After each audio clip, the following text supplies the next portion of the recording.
మహాత్మా జ్యోతిరావు ఫూలే గారి జయంతి సందర్భంగా మంగళగిరి పూలే మండల్ భవన్ వేదికగా బీసీ ధర్మదీక్ష పేరుతో నిరవధిక నిరాహార దీక్షకు పూనుకున్నాను.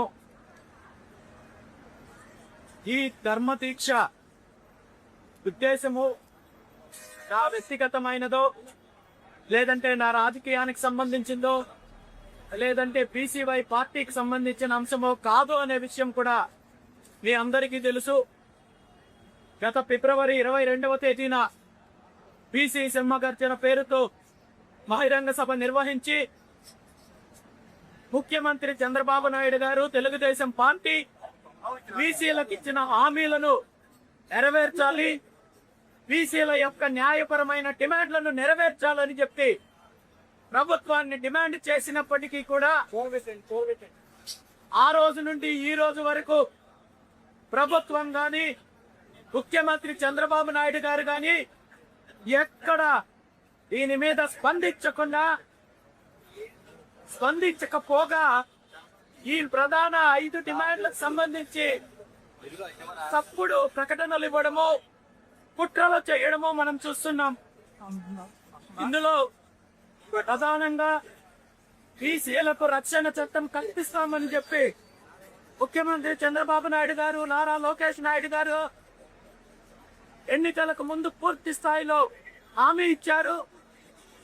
మేము అధికారంలోకి వచ్చిన 100 రోజుల్లో బీసీలకు రక్షణ చట్టం తీసుకొని వస్తామని చెప్పి ప్రగల్భాలు పలికి ఇప్పుడు తీరా 2 సంవత్సరాల తర్వాత కూడా కేవలము తప్పుడు ప్రకటనలతో, తప్పుడు కథనాలతో బీసీలను వంచే ప్రయత్నం చేస్తున్నారు. కానీ నిజంగా బీసీ రక్షణ చట్టానికి సంబంధించిన ముసాయిదా ఇప్పటి వరకు రెడీ అవ్వలేదు.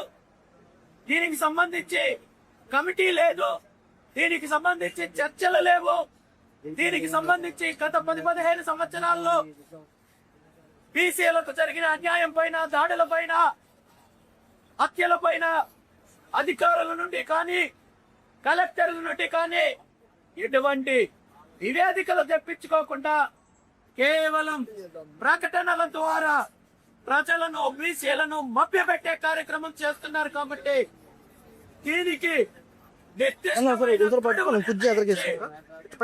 రక్షణ చట్టం కోసం చిత్తశుద్ధితో ప్రభుత్వం, ముఖ్యమంత్రి చంద్రబాబు నాయుడు గారు నిర్ణయం తీసుకోవాలనేది మా మొట్టమొదటి డిమాండ్. అదేవిధంగా ఈరోజు రాష్ట్రానికి ఏదైతే అమరావతి ప్రాంతాన్ని రాజధానిగా నిర్ణయించారో, ఈ అమరావతి రాజధాని అంటే కేవలం ముఖ్యమంత్రి చంద్రబాబు నాయుడు గారి కుటుంబానికో, లేదంటే వారి పార్టీకో, లేదంటే వారి సామాజిక వర్గానికో సంబంధించింది కాదు. అమరావతి రాజధాని ఈ రాష్ట్రంలో ఉన్న అన్ని వర్గాలకు రాజధానిలో భాగస్వామ్యం కావాలి అనేది బీసీవై పార్టీ డిమాండ్.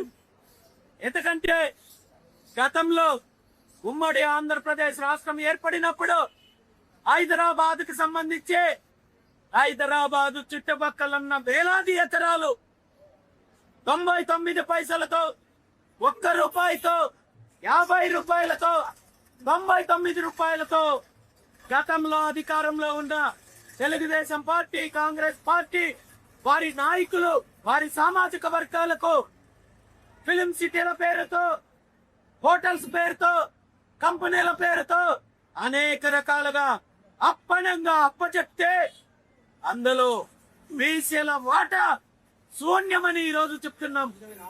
ఈరోజు హైదరాబాద్ లో బీసీలు ఏదైనా చిన్న కార్యక్రమం చేయాలంటే కూడా ప్రైవేట్ ఫంక్షన్ హాల్లో చేసుకోవాల్సిన దుస్థితి వచ్చిందంటే, అలాంటి పరిస్థితి, అలాంటి దుస్థితి అమరావతి రాజధానిలో రాకూడదనే ఉద్దేశంతో ఈరోజు అమరావతి రాజధానిలో బీసీలకు వాటాలు అడుగుతున్నాము. ఇది న్యాయపరంగా బీసీల వాటా అడగాల్సి వస్తే ప్రభుత్వ భవనాలు, ప్రభుత్వ అవసరాలు మినహాయించిన తర్వాత మీరు ఏదైతే ప్రైవేటు సంస్థలకు కేటాయిస్తున్నారో, ఏ ప్రాతిపదికనైతే కేటాయిస్తున్నారో అదే ప్రాతిపదికన బీసీలకు తక్షణ అవసరాల కోసము ఏదైతే బీసీ భవనాల కోసం కావచ్చు, బీసీల యొక్క పెట్టుబడిదారులు పెట్టే పెట్టుబడుల కోసం కావచ్చు, వ్యాపారవేత్తలు కావచ్చు, బీసీ పారిశ్రామికవేత్తలకు కావచ్చు, కనీసము మొదటి విడతగా 1000 ఎకరాలు కేటాయించమని చెప్పి అడుగుతున్నాము. ఇది 100% న్యాయపరమైన డిమాండ్ తప్ప మరొకటి కాదు అని చెప్పి తెలియజేస్తున్నాను.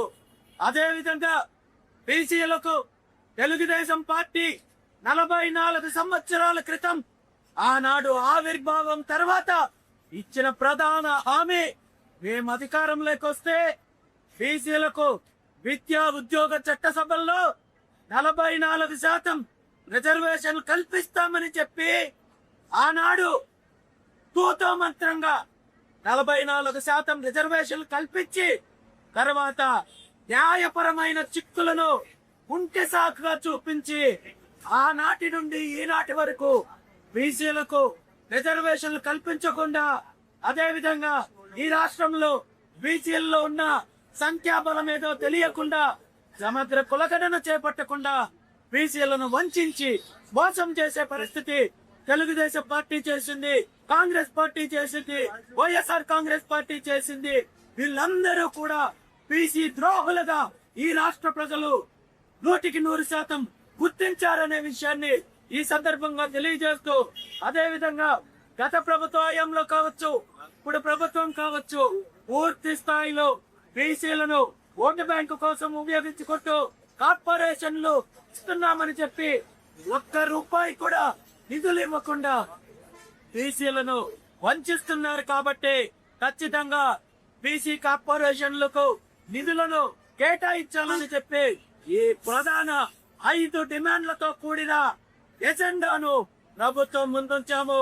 ఈ 5 డిమాండ్లు కూడా బీసీలకు సంబంధించి న్యాయపరమైన డిమాండ్లే తప్ప కొంతమ్మ కోరికలు కాదు అని ఈ రోజు మిమ్మల్ని తెలియజేస్తున్నాను. తెలుగుదేశం పార్టీ, వైఎస్ఆర్ కాంగ్రెస్ పార్టీ, గతంలో ఉన్న కాంగ్రెస్ పార్టీ ఈ రాష్ట్రాన్ని, ఈ రాష్ట్ర సంపదను, ఈ రాష్ట్ర భూములను అనేక రకాలుగా దోపిడీ చేశారు. మీ దోపిడీలో మేము వాటా అడగడం లేదు. ఈ రోజు మీరు రైతుల దగ్గర నుండి బలవంతంగా తీసుకుంటున్న వేలాది ఎకరాల్లో వాటా అడగడం లేదు. మీరు దోపిడీ చేస్తున్న గనుల్లో వాటా అడగడం లేదు.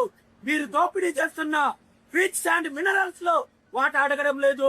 ఆ న్యాయపరమైన డిమాండ్లను తీర్చమని చెప్పి ముఖ్యమంత్రి చంద్రబాబు నాయుడు గారిని డిమాండ్ చేస్తున్నాము.